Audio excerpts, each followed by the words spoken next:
Hey girls, I love you. We're gonna read Rainbow Fish Finds His Way.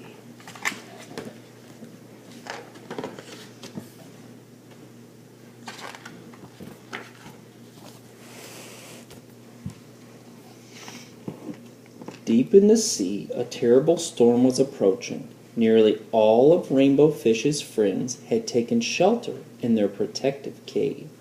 Only the little striped fish and Rainbow Fish were still swimming about. "Come on," the little striped fish said.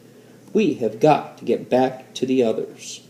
We're only safe from the storm if we're in the cave." "You go on ahead," Rainbow Fish said. "I'm almost finished collecting those wonderful blue pebbles. I'll be right there." "Hurry, please!" The striped fish didn't want to leave his friend.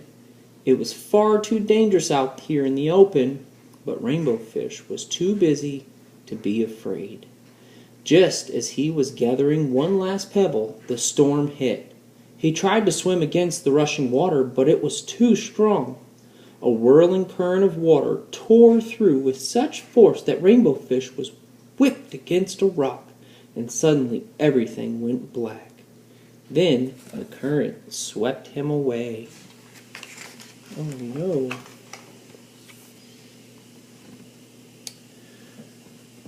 When he could finally see again, the storm was over. Dazed, he looked around. The water was so cloudy that he couldn't see the fins of any of his friends. As the water cleared, he realized that it wasn't just the water. He had no idea where he was.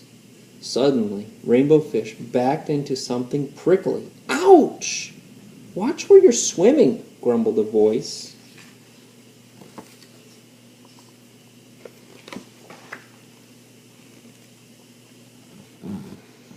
Rainbow Fish looked to see what had spoken. It was a spiky pufferfish, hidden among some water cactus. "My, oh my! Who have we here? I've never seen you in these parts before." "That's because I've never been here before," Rainbow Fish said, and he told how the storm had dragged him away from his friends.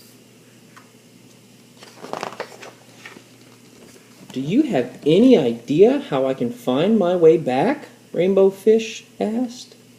"My friends all have glittering silver scale, like this one." "A glitter school," said the pufferfish. "How unique! But no, I have no idea. Never seen a scale like that in my life." "What if I took you to my friend the scallop? She gets around more than I do. Maybe she can help you." The scallop listened calmly to the problem. She thought for a long time, cleared her throat, and finally said, "The only school of fish around here is a school of striped fish. But there's not a glittering scale among them." "Striped fish?" Rainbow Fish perked up. "One of my friends is a striped fish." "Well then," said the scallop, "I'll take you to them."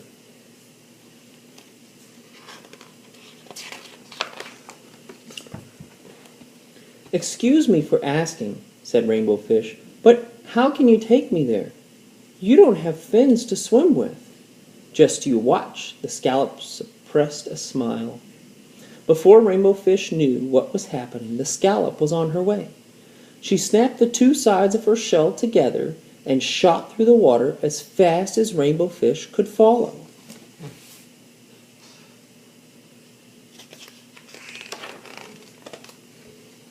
"Here we are," the scallop said, sounding pleased with herself. Rainbow Fish looked around. They were in the middle of a strange undersea landscape. It reminded him of a limestone cave he made, and it made him a little nervous. "Excuse me," he said to the scallop, "but where are all the striped fish?" "Come on out, everybody," called the scallop. "He's harmless."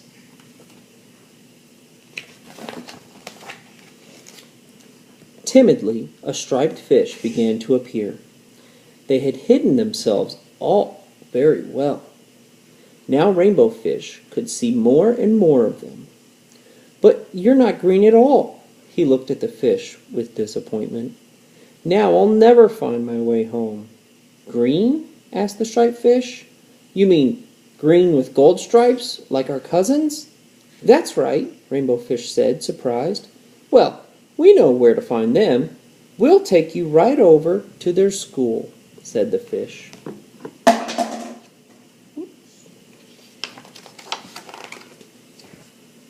From a distance, Rainbow Fish already recognized the school of green and gold striped fish. They looked exactly like his friend. The little striped fish had lived with Rainbow Fish and his friends ever since he'd gotten separated from his own school. The green striped fish were delighted with Rainbow Fish when Rainbow Fish told them that their long-lost brother was safe and well. But when Rainbow Fish asked for help finding his home, they had no idea at all where to direct him.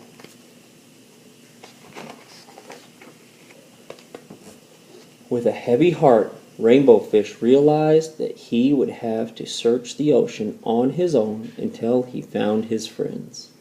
He felt something poking him under his fin. What was that? It was one of the blue pebbles that he had been gathering before the storm. "Here," said Rainbow Fish to the school. "You should have this to remember your brother.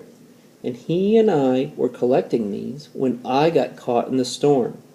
He gave the pebble to the fish.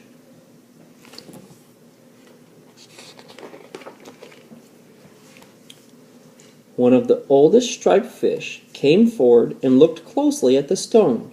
"I've seen this stone before," he said. "They're quite rare. They can only be found in one place. I've found such pebbles in the past. I know right where they are." For a moment it was utterly still. Then everybody began to swim around Rainbow Fish and bubble with excitement. They could help him after all.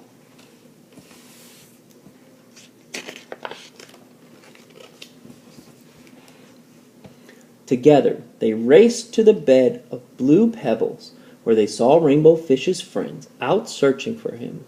Of course the little striped fish was among them, and so it happened that the two schools of fish were reunited with their long-lost friends at last. That night they all had a party to celebrate. They had so much fun that they would all remember it for years and years to come. The end. Say good night, Rainbow Fish. Good night, girls. I love you.